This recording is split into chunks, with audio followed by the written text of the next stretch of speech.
Good evening, buenas noches, and thank you for tuning in tonight.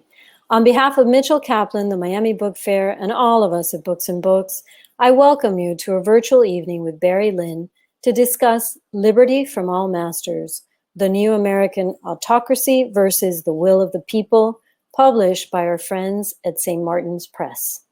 In this new book, one of America's preeminent thinkers provides the clearest statement yet on the nature and magnitude of the political and economic dangers posed by America's new monopolies. Barry C. Lynn is founder and CEO of the Open Markets Institute in Washington. He's the author of Cornered and End of the Line, in which he pioneered coverage and analysis of America's new monopoly crisis. Prior to launching OMI, Barry worked at the New America Foundation for 15 years. Before that, he was executive editor of Global Business Magazine and a correspondent for the Associated Press and Agence France Press in South America and the Caribbean. In conversation with Barry this evening, we have the phenomenal Franklin Foer. Franklin is a staff writer at The Atlantic.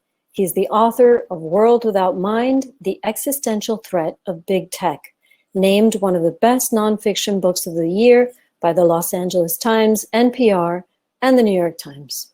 Sports Illustrated called his book, How Soccer Explains the World, one of the most influential books of the decade. For 7 years, he edited the New Republic magazine. We'll have some time to take questions from the audience after their talk, so please go ahead and put in your questions anytime during the broadcast in the Ask a Question button at the bottom of the screen. No indie bookseller is a friend of Amazon, and we were delighted to read Barry's statement in Shelf Awareness a few days ago, calling upon independent bookstores to help protect the book industry by doing what we do best and educating readers, neighbors, and members of our community about how we have to fight day after day with one of the great predators of all time. So now may be a good time to remind you that you can order your copy of Liberty from All Masters or any other book you might need from Books and Books below by pressing the green button at the bottom of the screen. Every purchase you make keeps Books and Books up and running, so we thank you. You can also press the donate button anytime, and any amount is welcome. Indie bookstores need your help now more than ever, so we're particularly grateful that Barry and Franklin have made time to be with us today. And now, without further ado, I'd like to welcome our guests to the screen.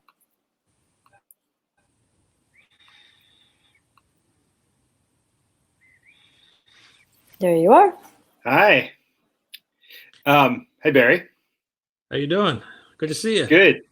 It's good to be here with your fantastic book, and also to be here at Books and Books, which really has been at the vanguard of the fight to preserve independent booksellers, to protect publishing, and to try to give its community something of value and meaning. And I know we both appreciate everything that they've done on that front. So your book is Liberty from All Masters. It's beautiful, polemic. I learned so much about American history as well as the moment that we're living in. And I thought a good place to start, obvious though it may be, is with the title. What Liberty from All Masters? Who are the masters? And what are you getting at with that? Yeah, that's a great question. Before I get there, I just actually wanted to say I'm just really thrilled to be at Books and Books, and I'm sorry I can't be in Miami. I grew up in Miami, and it's a town. Was a place where I loved every minute when I was down there, and I'm just thrilled to be speaking to my friends in Miami tonight. So Liberty from All Masters. I mean, I guess the source of this was really it came from a quote from Abraham Lincoln, and this was towards the end of the Civil War, and he was just kind of trying to explain the purpose of the war, and this was a point at which he had moved from just trying to hold the Union together to sort of breaking slavery. And the point of his comment was to say there's really only, at the end of the day, there's only two types of liberty. There's the liberty to master someone else, and there's the liberty from all masters. And there are people who preach the former, and there are people who fight for the latter. But you cannot have both of these liberties at the same time. And the fight in America from the beginning of our nation has been by the people to achieve liberty from anyone who would take control over them. Now, that was the planters, obviously, but that's also people who run large corporations, who run our largest banks, who concentrate any kind of private power or public power over us. So your book is really making an argument that we've got this tradition, it's like this, an idea of liberty that's been central to the American idea, a tradition of fighting off corporate power. Yet there was a moment when things went off the rails, when the nation squandered its legacy, its heritage, and ended up in the place that we're in now. So how did things go off the rails? When did things go off the rails? How did we get into this place where we're at right now? Yeah, and the fundamental argument I'm making is that America was founded to protect us against concentrated power. All the Americans who were there at the beginning, they said, hey, we don't want anybody controlling us. We don't want anyone running our government for us. We want to be full and equal citizens, and we want to be fully and equally independent, so that each of us can speak our own mind. I mean, there's been a lot of discussion recently about the true nature of America, of what happened at the beginning of our country, and the case I'm making is, yes, there were terrible compromises that we made at the beginning. There were, we entered our nationhood half slave, and that was an awful thing that we must still atone for. But the radicalness of the American Revolution is something we should never forget. We created a set of tools and institutions that we can use and have used for our whole history, and we can be using today. So the basic case I make in the book is that for 200 years, we did a phenomenal job of using these tools to make our liberty and expand our liberty. There was threat after threat. There was the threat posed by the planters in the Civil War. There was the threat posed by the plutocrats. There have been threats posed by autocracies abroad, in Germany and in Russia. And time and again, we use these tools to protect our liberties and to expand our liberties and to expand them to include more people. And it was a remarkable success for 200 years. What happened is 35 years ago or so, a group of people, we call them libertarians, we call them neoliberals. It was Milton Friedman, it was Robert Bork, it was Richard Posner. They said, hey, that philosophy of freedom, that philosophy of liberty that you've been using for all these years, there's something wrong with it. It's not efficient. And we can talk more about this, but just very briefly, what they did is they changed the fundamental idea of America, the fundamental operating philosophy, the operating code. And they said, rather than using our anti-monopoly laws to achieve liberty for the citizen, we should use these laws to achieve efficiency, welfare for the consumer. And, it changed everything that happens within our political economy. We were going in this direction, and then after that, we went in that direction. So we get this shift where we go from worrying about liberty to worrying about efficiency in the guise of liberty. And who are the new masters that arise in the wake of that? Well, there's really, what we saw is kind of two stages of monopolization. And, the first stage it took place in the years before the the real rise of the internet. So the real changes took place in the very early 80s. The first changes took place in the early 80s under the Reagan administration. Those changes were expanded by the Clinton administration. It's very important. This was not a partisan issue. This was not something the Republicans did. It was not something the Democrats did. It's something that some folks in the Republican Party, along with folks in the Democratic Party, cooperated on.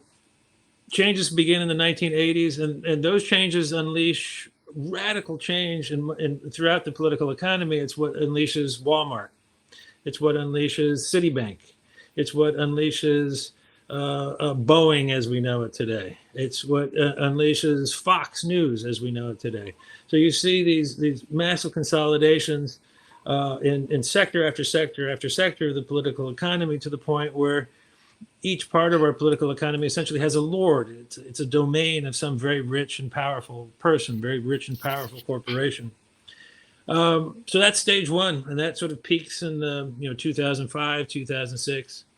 And then we have the big crash. That's in 2007, 2008, the Great Recession of 2009, 2010. And in the period after that, you saw the rise of new powers, Google, Facebook, and Amazon. And they're sort of exploiting the same licenses that the first generation of monopolists exploited, but they're doing so online. They're doing so in the virtual world. So their ability to concentrate power to grow is that much greater. And their ability to collect data and information and manipulate that information and keep track of everyone is that much greater. So we've seen a second stage in which power has been super concentrated into really three corporations, Google, Facebook, and Amazon. And it's kind of a pyramiding of power.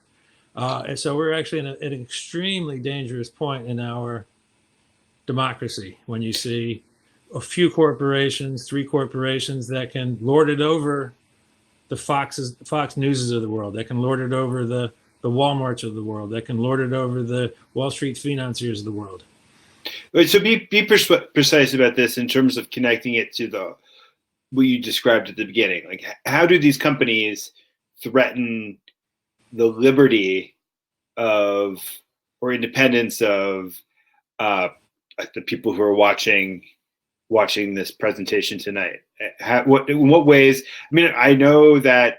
I mean, I'll play.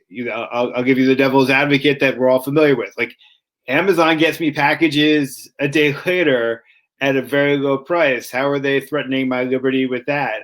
Google, I can find. I wouldn't be able to navigate my way across town with Google Maps. How is that threatening my liberty?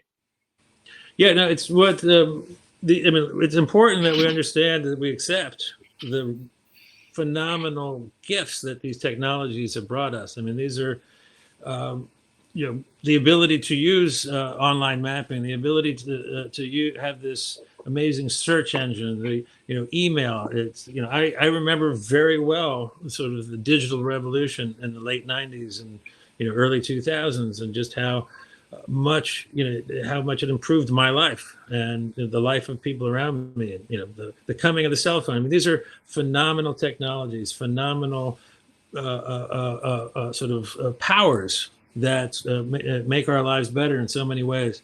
But the other side of this is that Google basically controls the pathway to the market for people who write for newspapers. It controls the pathway to market for people who want to speak their minds. It controls the pathway to market for many people who want to bring us better services. And in the past, when we've had corporations that control the pathway to the market, like a railroad or a telephone corporation or a telegraph corporation, we've applied certain rules to those corporations that say you have to treat everybody the same. You have to carry everybody's ideas and everybody's goods, and you have to do it at the exact same price and for the same terms of service. And we never applied those kind of rules to Google, Facebook, and Amazon, which means when we go to them with whatever it is that we want to say or whatever it is that we want to sell, they can carry that, or they can choose not to carry that. And so that means that they have the ability to shut us up if they want to. They have the ability to silence us and silence our businesses if they choose to do so. So now that raises two problems, or a number of problems actually. But one of the problems is that's a license to extort. They get to sort of charge phenomenally high rates for carrying people to market. The other thing is that they make people afraid. They make people afraid to speak their mind aloud for fear of retribution. Nowhere has this been more, have we seen this in a more dangerous example than in publishing. You know, when Amazon 5 years ago shut down Hachette, they were engaged in a commercial fight with Hachette, and they said Hachette didn't want to bend to Amazon's will, so Amazon shut him down, and eventually, you know, Hachette gave in. So, to what you know, in the arc of the history of these companies and the threats that they pose, where are we? I mean, is the threat that we have only begun to realize the threat that have we only begun to experience the harms that this concentration inflicts? Are we experiencing them now in kind of the fullest form, yet just are kind of not fully awakened to the dangers that they pose? Yeah, I mean, that's you and I have been working together for a while. We've had a number of conversations about this over the years. You know, I remember you published a phenomenally good article about Amazon early on for the New Republic. So, you know, when you and I were, discussing Amazon, 6 years ago, no one was talking about the power. No one was talking about the dangers that these corporations were posing, except for a few journalists. You were among those, and your book 3 years ago sort of drove this took it to a much higher it educated many people. Where we are now is in a phenomenally better place than we were a few years ago. I mean, it's in terms of people understanding the threat, in terms of people understanding not just the threat posed by Google, Facebook, and Amazon, but the threat posed by monopolization generally. At the same time, it's like we have not solved the problem. So we're aware of the problem. We see Godzilla. Increasingly, we see the tools that we're going to use, the weapons that we're going to use to slay Godzilla. But Godzilla is still very much alive. And Godzilla still has the power to destroy our lives as we know it if we don't actually stand up, pick up these weapons, and fight until we are done.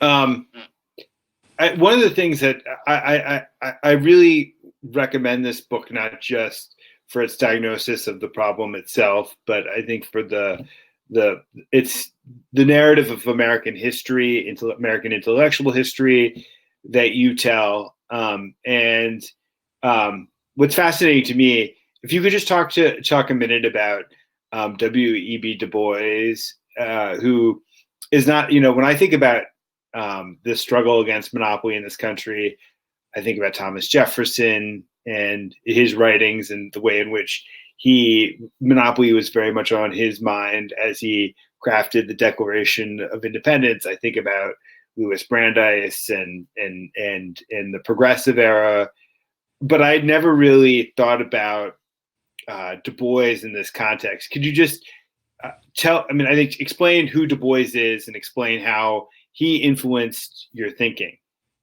Yeah, I mean, Du Bois is he's one of the most important intellectual figures in American history. Too few people understand his contributions. Too few people understand just how,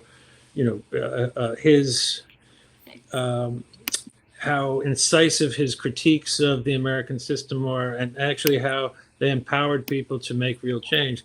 Du Bois was someone who came of age at the end of the last century. He was a black man who had grown up in the North, and he had sort of traveled to the South and come to study in the South to kind of learn about sort of race in all parts of America. And Du Bois was one of the leaders of the sort of really, it was actually a third generation in the post-Civil War period, in which we saw many of African Americans were rejecting the teachings of Booker T. Washington, and which was that, well, you should, black folks should just like focus on their own lives and not really deal with the power structure. And Du Bois said, no, that's ridiculous. It's like we're gonna be full citizens. We're going to hammer on this power structure until it lets us in. We're going to hammer on this power structure until we have the exact same liberties as every other American out there.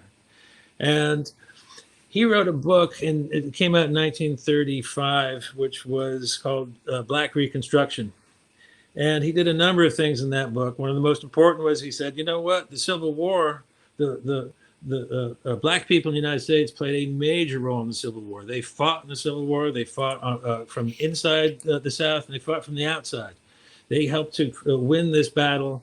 The battle would not have been won without the black fighters, the black warriors in the Civil War. And then the Reconstruction afterwards, he said it was won by, the Reconstruction was successful to the degree that black leaders sort of were in control, and when they were abandoned by the North, that's when Reconstruction collapsed. But what he also did, what Du Bois also did in that book was he said, America, the system that was promised, the original system of land, of light, and of leadership, of common leadership, of people working together, that is just fine. We don't need anything more than property, by which he meant independence, so no one can boss us around. And we need the same learning, the same access to knowledge as everybody else, the same schooling, and we need to be able to take full part in running our affairs and the affairs of our nation. And that is all we need, and that's all this nation needs. And it's so it's one of the most important sort of celebrations of America, but it was done from the outside by someone who said, we're going to have those same liberties, we're going to live in that same world, and we're going to make that nation ours. Right. Well, which is, I think so much of when you think about the critique of monopoly or the critique of corporate power, I think one of the reasons why it hasn't played politically in the United States in recent memory is that it's become associated with something kind of crunchy, or that it feels kind of maybe like a marginal idea. But I think what you do is connect it not only to the history, but you show that this is not even so much about opposing something as much as there's a very positive vision of what American economic and political life should look like, that there is this alternative vision, which is in fact the vision of the founders. And so just talk about that positive vision. Like, what is it that an American economy should optimally look like? What is kind of the lyrical idea that was embedded within the founding documents that's kind of resonated through the ages that we lost track of? Yeah, this is, we had an economy that was much better than the economy we have now, not so long ago, like in the early days of the 1980s. And that, it was a radically imperfect economy. It was like deeply affected by racial structures, by racist structures. It was deeply tainted by sexist, structures that limited the life that the lives that women could live in the United States. But it had a foundation of distribution of power and opportunity that was radically different than what we have today. It was right into the 1980s. We had a nation of smallholders. Like the farm of the early 1980s was a small farm. It was not much bigger than the farms that had been established in the 18th century, in the in the 1780s in the United States as the ideal size farm, 160 acres. That was pretty much the same farm we had 200 years later. We had smallholder retail. We didn't have Walmart. We had thousands upon thousands upon thousands of families that had grocery stores and discount stores and general stores. Hundreds of thousands of families had a part in that business and were leaders within their communities. We had the most productive factories in the world, and we had the most innovative factories and sort of technological corporations in the world. We had, and all of this was getting better. I mean, it was a fight every day to make it better, but we had a society in which it gave us a mastery of science. I mean, we look around our world today and it's like, we can't even make masks to protect us against the COVID, the coronavirus, COVID-19. And it's like, these are 10-cent items and we can't produce masks. We can't produce tests. This is the greatest. I mean, this is a nation that did amazing things in science 150 years ago. So, so something profoundly, disruptive happened in our society. And so now, so we've lost our ability to make liberty for ourselves. We've lost our ability to keep our systems of communications open, to have a system of news that serves us, that has, a system of bookstores and, that provide, information for people without, throughout this nation. I mean, many parts of this nation, there are no bookstores. And we don't even have the ability to manufacture what we need and innovate in terms of the scientific, in terms of science and engineering in the ways that we need just to make ourselves safe in the most minimal way. So we what happened? It was our entire economy was taken over by monopolists, and they have broken the systems that we use to keep ourselves free, and they've broken the systems that we use to keep ourselves safe and prosperous. So one of those systems, and I think that this is almost counterintuitive to people who are encountering the argument for the first time, are markets. That markets are one of the things that the monopolists have broken.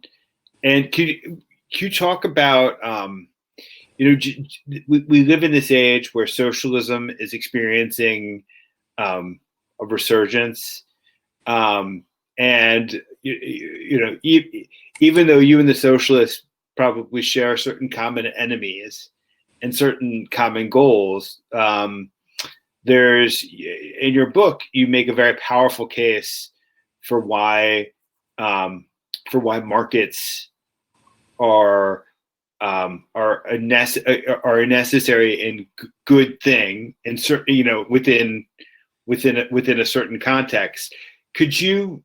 I think it's important for people to understand that argument because it is so powerful when you lay it out. Yeah, and it's. Markets. One way to understand what is a market. It's a market is a place where people come together to exchange things. Mm-hmm.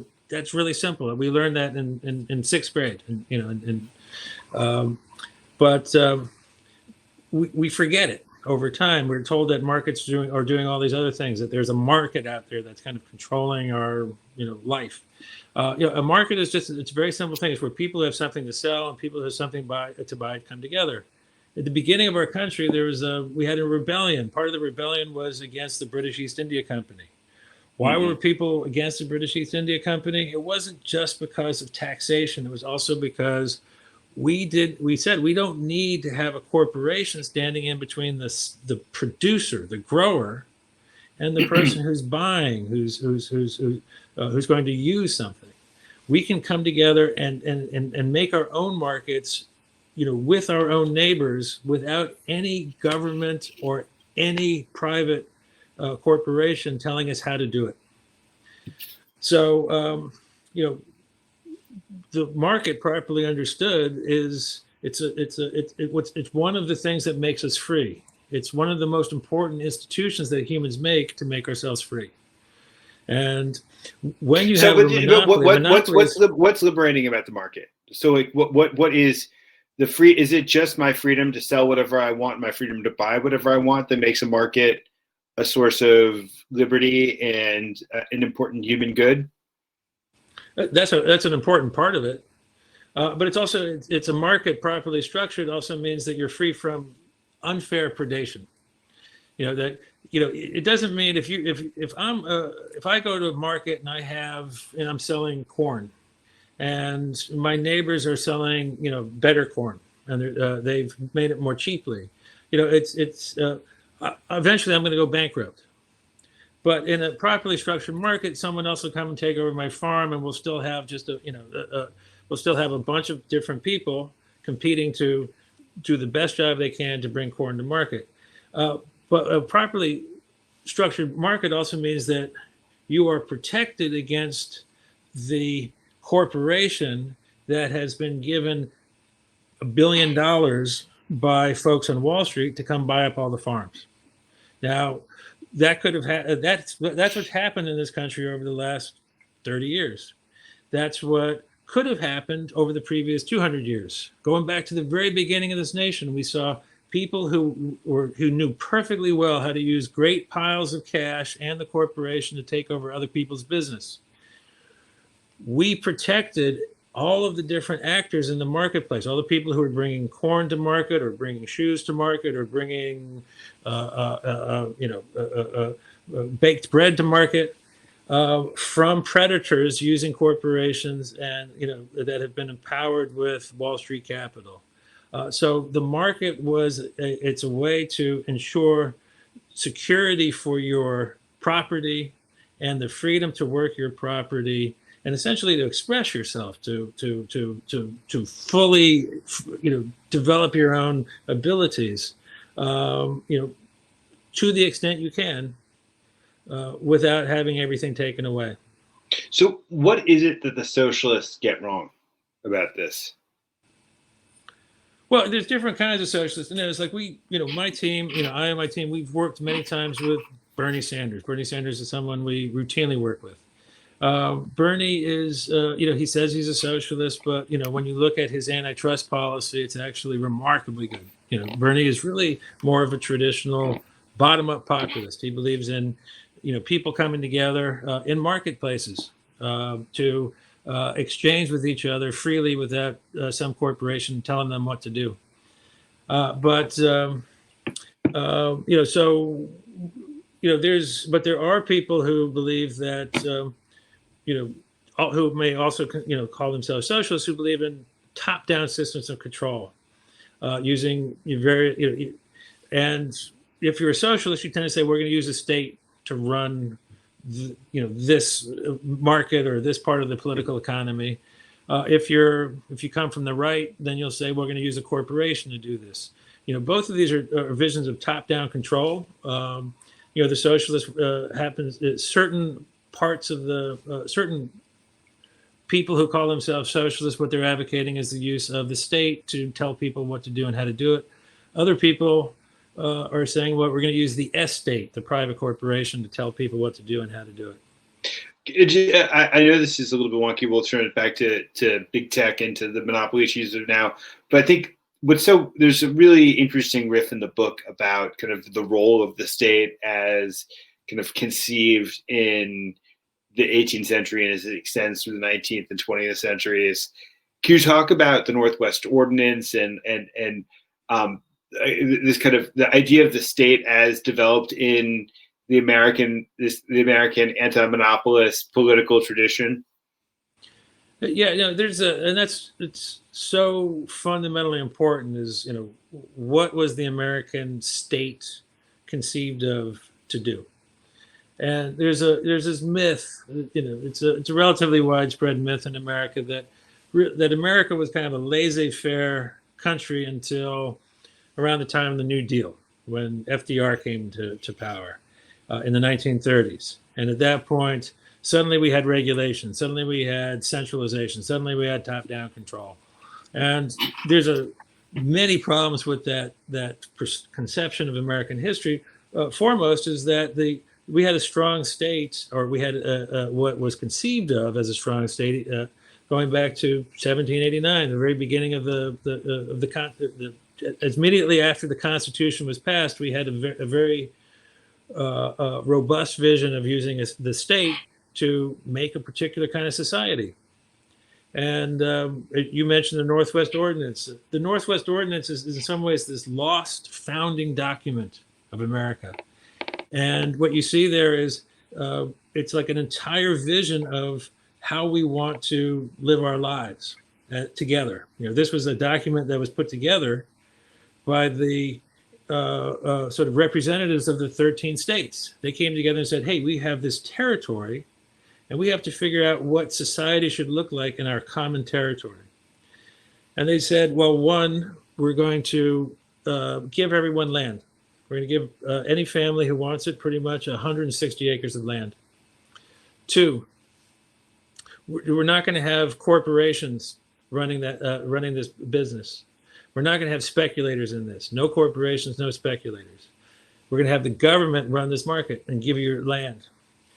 Three, we want everybody to live together. We want people to live in towns. We don't want people living all over the place. We want people to live in community and to make a market. We want all the people who are living together, we want people to have learning. So we're going to set aside part of the land that we're giving people for a school. Now you can put a church there if you want to, but you have to have a school.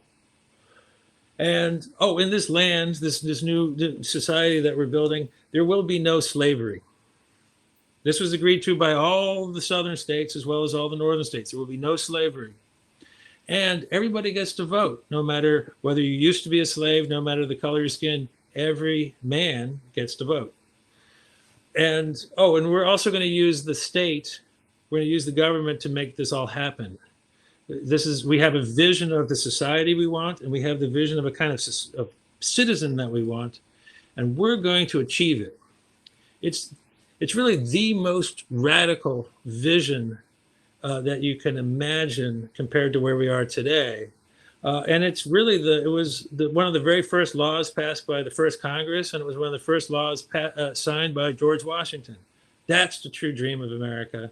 And if we just go back and actually relearn what the original dream was, we have an entirely new America to build here in the 21st century. And I think let's take it full circle. But I mean, what's so beautiful about that vision is that it's about the active participation of the individual in both the economy and in politics, and that the state's role is to give the individual the possibility to improve oneself and to become an even more active participant. And so what the state does is it doesn't dictate, it doesn't commit, it creates the kind of the resources and the institutional framework for robust participation. It creates the liberty for people to do for themselves, but also to do for their neighbors, to make a true community of equals. And in some ways, it's the state is both. There's a negative power. We're going to use this power of the state to break any threat to your liberty, but we're also going to use the state to give you, to help. We commonly together are going to use the state to give to other citizens, future generations of citizens, what they need to become full, independent citizens.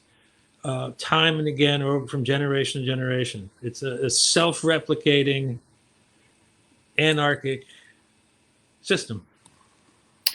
So I'm going to just turn to some of the questions now. Chris asks a question that I think highlights the grand timing of today's event. Will today's House Judiciary report break through the noise of the current news cycle to help start a positive change? So why don't you just explain what the report is? I mean, Barry's going to be modest about this, but Barry is one of the you're one of the great operators in Washington, in that and I think one of the things that I've so enjoyed about getting to know you over the years is that you're thinking about political philosophy in the ways in American history that we just described, but that's also kind of carried you to a place where you fixated on a problem that everybody else was ignoring, and then you helped drag that problem into public view, and you helped kind of drag the rest of the country along so that it appreciated the scale of the problem and how to deal with it. And some of the fruits of that labor, I think, very much are this report that the House Subcommittee on Judiciary Subcommittee on Antitrust published today. Yeah, I mean, I think it's, that's very kind, and I appreciate it. I mean, really, what open markets, what we've done is we've provided a home for all of the people who have been kind of fighting to figure out how do we deal with concentrated power in America. And it turned out there were quite a few. And you were, certainly somebody who we started working with a long time ago. And you've played a huge, huge role in highlighting this. So the hearing today, or the report today, was the result of a 14-month investigation into the power of big tech, of Google, Facebook, Amazon, Microsoft, and Apple, and it was by the House Antitrust Subcommittee, and it was the results, which is published today, was essentially a call to break up many of these corporations, to restructure this entire set of industries, and to make sure that the power that has been abused by these corporations can never be abused again.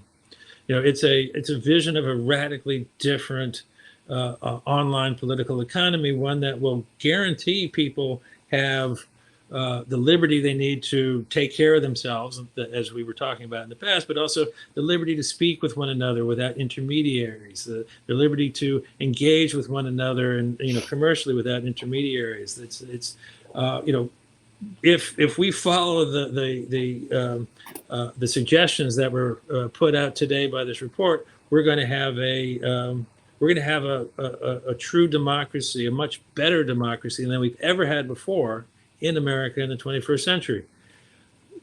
The importance of this report, of this investigation, it cannot be overstated. It was run by a congressman named David Cicilline. There was some of the staff members there, Lena Khan and Slade Bond. They just did an absolutely remarkable job of conceiving of this investigation and of executing it. It was probably the most important investigation, certainly the best run investigation having to do with power on Capitol Hill since the Church Committee in the mid-'70s. And in terms of private power, is probably the most important investigation since the Peugeot Committee in 1912, 1913, which is the committee that led to the breaking of the power of the plutocrats. So something happened today in America that American citizens will be studying 100 years from now. Yeah, it's so going back to the original question, it may not break through all the noise that is out there today. Will it eventually break through? Absolutely. This was a great day in American democracy.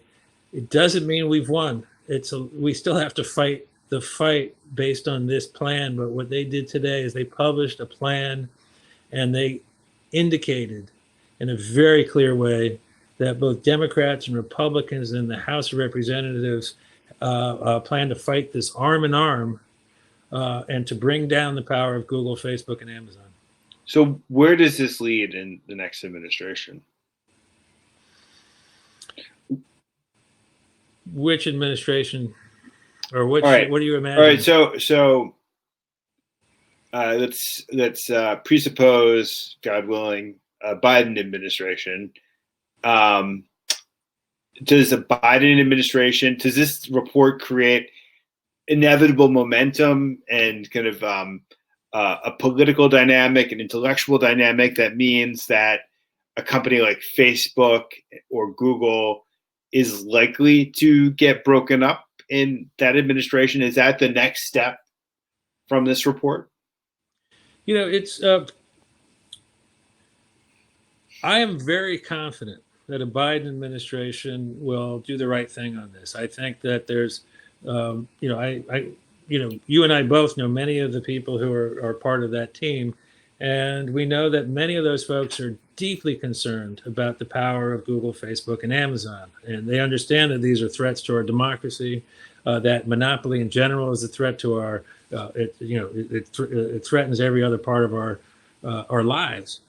So we know that that there's many people in the team who intend to do something about it. This report makes it much more difficult for the Biden team to not do something, even if they wanted to. It boxes them into a corner. And we have to remember, it's not just the House they're going to be dealing with. Senator Warren, assuming she stays in the Senate, Senator Sanders, Senator Booker, Senator Klobuchar. There's easily, we can count more than 20 senators who understand that this is a major problem and intend to do something about it. And they have awesome power. And we have state attorneys general from every state in the United States who have picked up the antitrust sword and are using it against Google and Facebook right now, and they're planning to use it against Amazon. And so if you're in the Biden administration, if you got every state against you, and you got the House against you, and you got the Congress against you, and you got Europe against you, and you got many people in the agencies against you, it would be foolhardy to try and buck that. But I actually have great confidence that the folks in the Biden administration don't intend to try. Let me ask you about something else that happened today, which is that Facebook banned QAnon from its platform. And how do you, how do you think about something like that from where you sit? Because it seems to me like, on the one hand, Facebook has turned the internet into kind of this cesspool, and like we're now asking Facebook to clean up the cesspool that it created. And on the one hand, QAnon is a pernicious force that we don't want to see spread via a manipulative platform. On the other hand, there's a problem when one centralized, power, one guy in Menlo Park is making the calls about what's true and what's not. How do you think through that conundrum? Yeah, I have, as someone who grew up in Florida, I grew up in Miami, but I also had family who were in Florida. My dad grew up in Plant City. He was a sharecropper. He picked strawberries when he was a kid. So I also have a very, sense of Florida. And as a true Floridian, I was always very proud of the fact that the National Enquirer was published in Lantana. So, it's like, people talk about Florida man and Florida craziness. It's like Florida's been a special place for a long time. And now, when the National Enquirer back in the day was just like a rack was next to the a checkout counter at the grocery store, and it was just had the most outrageous headlines, and you could spend your quarter and buy it and entertain yourself. But that's not a threat to the Republic. What makes something like an Alex Jones or a QAnon or any of these groups that have actually been sort of cut off recently by Facebook or Twitter? What makes them a threat? It's Facebook and Twitter makes them a threat. It's the business model of Facebook and Twitter. They're designed to amplify crazy messages. They're designed to take the National Enquirer and stick it in your face every day and actually block everything else out. So the only thing you see is the National Enquirer. So the reason that we have insanity in the United States in so many ways right now is because of the business model of Facebook and Twitter and Google. Those people who have created the problem should not be those policing the problem. That is something that is absolutely unacceptable. And under no condition should we ever in the United States have any private actor serving as our censor. If we want to say adios to democracy, that's a good way to do it. So there may be some among us who are happy that QAnon is kind of off the air, but the way it got done should terrify every single American.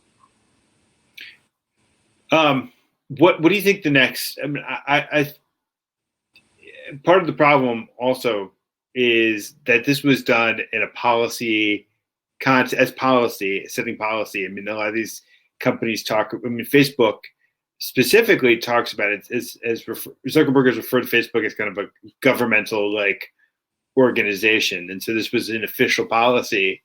But so much of the policy as it gets set by a company like Facebook is invisible, where we don't know what they're penalizing, we don't know what they're rewarding, and that seems a lot of the problem with their perniciousness is the invisibility. Yeah, there's no auditing. There is no checking up on any of their power. They say they do things, but we have no idea whether they do it. They take $1 billion from Procter and Gamble every year, and they sort of promise a certain number of page views. Does Procter and Gamble have any ability to check on that? No, they have no idea. So even for $1 billion, you don't get auditing. If you're a little person, you have no idea whatsoever what's going on in there. I ran a magazine for 7 years. We spent like 7% of our annual revenue sort of certifying our readership. This is back in the day before the internet. Yep. And it's like that's the fact that there's no auditing for any of this. If you're a business person, is just you're paying. You're basically just you have faith in Google and Facebook, and I think that it would be a rather foolish. It's a rather foolish thing for anybody to have faith in Google and Facebook actually living up to their word. So I'm going to ask a question from Olympia, which is maybe not quite how I'd phrase it, but there's I think an interesting implication in it. She says, "Is it a coincidence that Amazon and other monopolies support radical Marxist groups such as Black Lives Matter, etc.?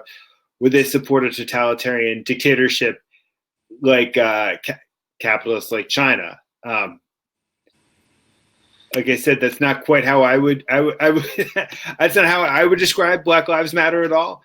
But I do think that there is something there. I mean, she's onto something interesting about the politics of these companies and their relationship to the state.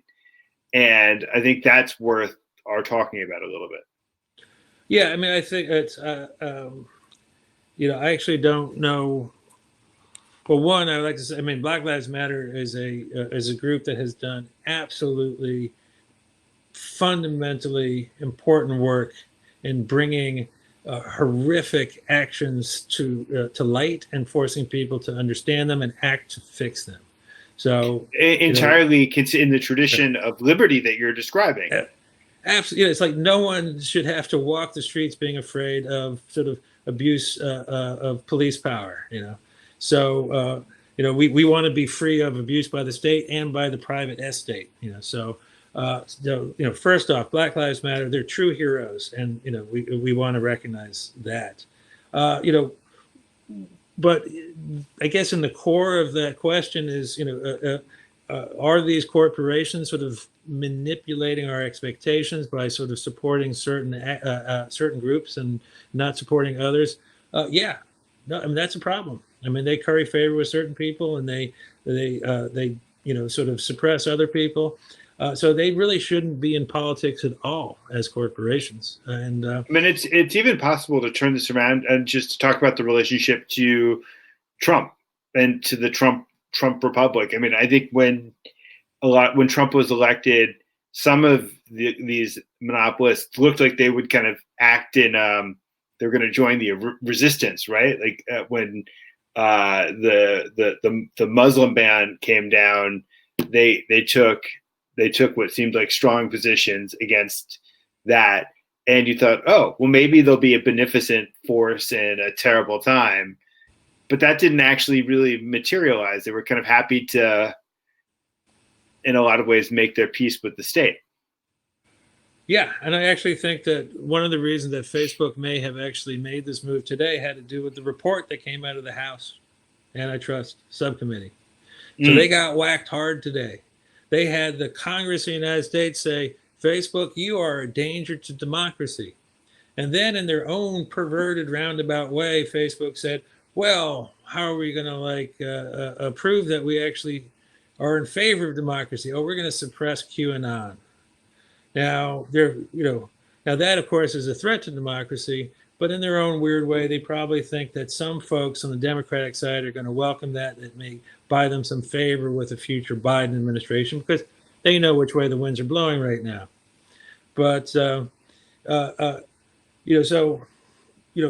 anytime these corporations are engaging in that kind of, playing around, you just can't trust them. They are awesomely powerful, corporations that their one interest is in making money and in manipulating people to do so. Now, there was a mention earlier of China. It's like China. We see what the Chinese state is doing with these same technologies. We see how China sort of controls Baidu and Alibaba, and sort of uses this system of online sort of spying and manipulation and governance to keep track of everybody in ways that have created an autocracy, a moment-to-moment autocracy, perhaps like none we've ever really seen in the world. If we do nothing in America with Google, Facebook, and Amazon, we're going to get to the same place. It's just not going to be driven by the state. It's going to be driven by these folks who will eventually, and already are essentially, beginning to take over the functions of the state. So if you're afraid of becoming like China, the way to deal with it is you got to break Google, Facebook, and Amazon. You got to do it now. And thank the Lord, we now got ourselves a blueprint for doing so.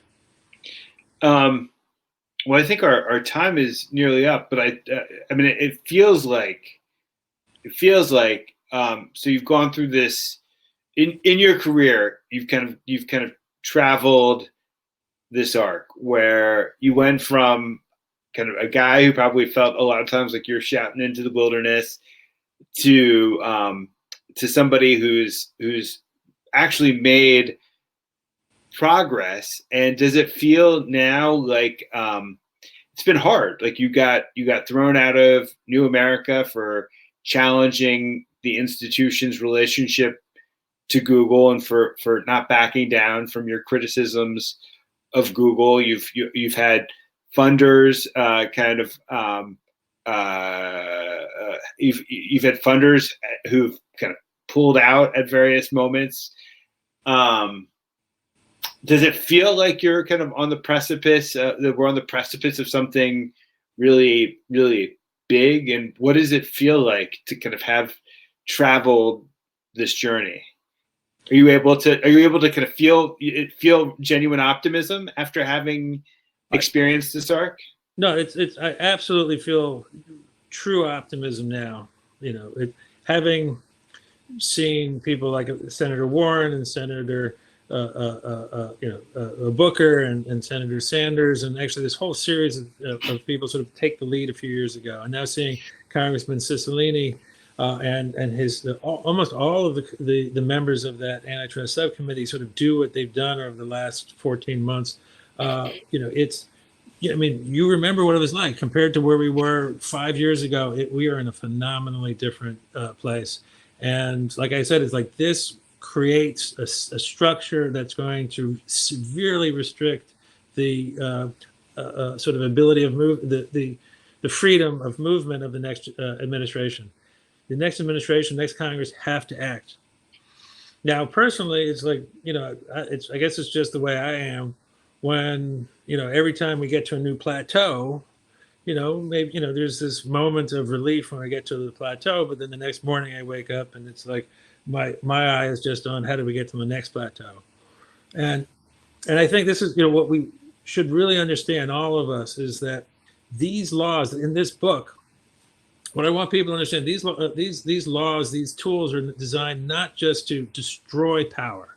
It's not just to kill Godzilla, but these are the tools that we can use, the laws that we can use, the principles that we can use to build a truly better democracy for all Americans starting today, that where we can truly master the challenges of climate change and build a world that works for all people in it. I mean, this is what Americans were able to accomplish in our first 200 years is a wonder of human history. And this is something we can begin to do again today using this set of tools, the American system of liberty. And so anyway, I hope that people have the courage to dream again about a truly better future, because we can have it. Well, I mean, what a note to end on. I admire so much what you've accomplished in Washington. I admire so much this book because critique is something that any intellectual can do, but to actually supply a lyrical, realistic vision for how American life can be rendered both more free and richer. It's not just, it's the intersection between negative freedom and positive freedom. That dichotomy is in some ways, I think you show a false one. That they really are freedom is freedom from all masters, but it's also freedom to live a more fully realized life. So thank you for your example. Thank you for your book. Thank you everyone for attending this event. Bye from Books and Books. Add my congratulations and say how fortuitous to have had this event today of all days. Absolutely. So this was a fantastic conversation. I want to dig into the book. I hope that everyone that's watching wants to do the same. So again, a reminder, you can order the book right at the bottom of the screen and we'll ship it right out to you. And if you're in Miami, you can pass by one of our stores and pick it up. And I just want to thank you both. It was just so gratifying and to listen to both of you. And I feel a sense of hope, which is remarkable these days. So thank you so much. And good night to everyone that's watching everywhere. Thank you for joining us. And I hope that we'll see you in person soon in Miami. Thank you. Thank you.